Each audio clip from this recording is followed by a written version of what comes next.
There you go. This is gonna be the thumbnail. And yes, we're gonna talk about 90s camera today.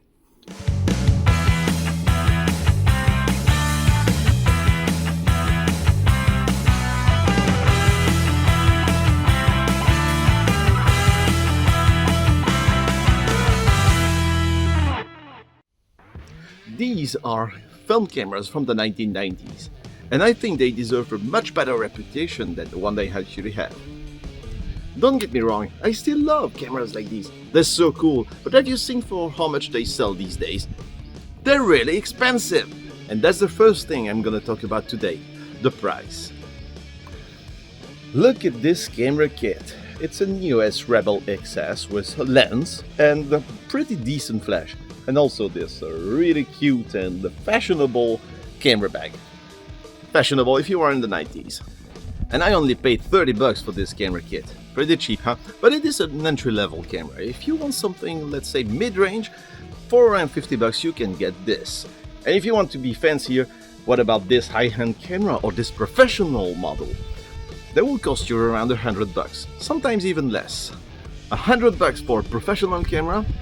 That's not a deal. That's a steal. And you might be thinking, well, you're only talking about the cameras and the basic kit lens. Let's talk about lenses for a second. This is an 85mm at f2 Nikkor AI, a pretty sought after lens which is pretty pricey.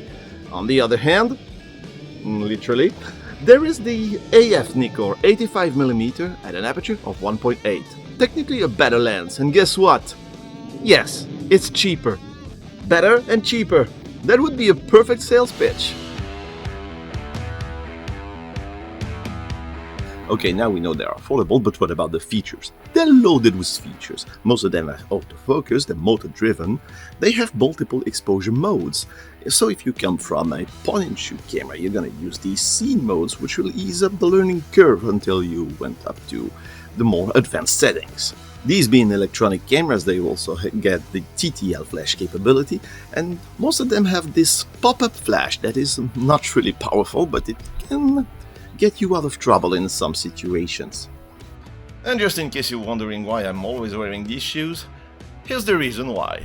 All these features to help you get better pictures, and that's what we're going to talk about now, the quality. Most of these cameras come with a kit lens that goes from wide angle to short telephoto, and that's what every photographer needed back then. Their quality goes from decent to excellent depending on the model you got.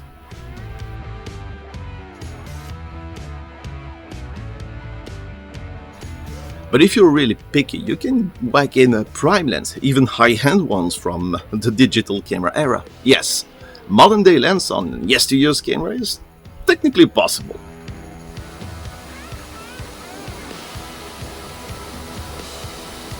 That way you get the quality of modern-day lenses and the ease of use of these 90s camera, because they are easy to use. Loading up the film is easy, you just put the leader on the right marker and there you go, the camera is loaded. These cameras were manufactured to make it easy for you, the end user, so what's not to like about that? What's also really easy is to get good exposure on your photos.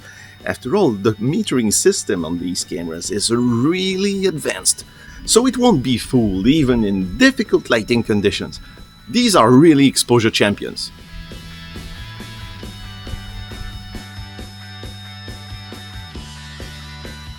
And now let's talk about reliability. Old cameras, they have this reputation to be built like tanks because they use metal, so they might be more reliable than these cameras, right? No. In fact, old cameras, they need to be serviced. You need new light seals, sometimes recalibration, and sometimes even the shutter is getting lazy, so it has to be cleaned, and you need a full CLA on these old cameras. On the other hand, cameras from the 90s, they just need new batteries. And guess what? They're still manufactured today. They even make rechargeables for your old cameras if you want to, so it's not gonna be an issue. Look at this Nikon F50. I paid $15 for it at the flea market, and it is in a pristine condition. It's literally a case where the battery was worth more than the camera itself, and it works perfectly fine. And do not tell me that classical cameras are easily repaired while the modern ones cannot be repaired. None of them can be repaired. No one is making new spare parts for them. So yeah, it's hit or miss each time something goes wrong with cameras like these. But thanks to their lower price, you're not losing a few $100s each time your camera goes bad. Now let's talk about the cool factor. And these cameras, all black plastic, they're uncool. But at least they are not cool now. Because you see, 10 years ago, this, or this, it wasn't cool.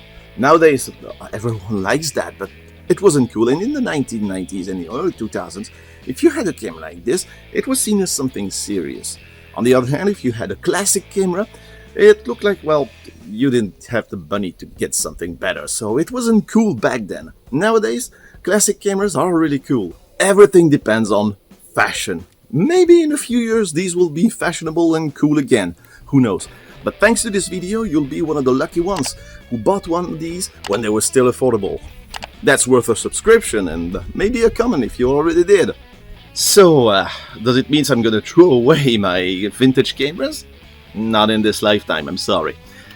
But if I had a professional assignment where film photography was required, I wouldn't use one of these. I'd use this. Why? Yeah, it may not be as cool as an FE2 or an F3 or a Canon AE1, but at least it can do whatever I want. It's reliable. It has all the functions I need. I wouldn't be limited due to my camera technology. And this is an excellent camera. I've been using these for ages. N90s or F90X if you are in Europe. And these cameras, they're just perfect. And there we are. I hope you learned something about these 90s cameras that are somehow forgotten about these days, even though they're excellent. And that's all I got for you today, guys. As always, thank you for watching. Hope to see you next time. Leave a like, a comment, and subscribe if you want to. See ya.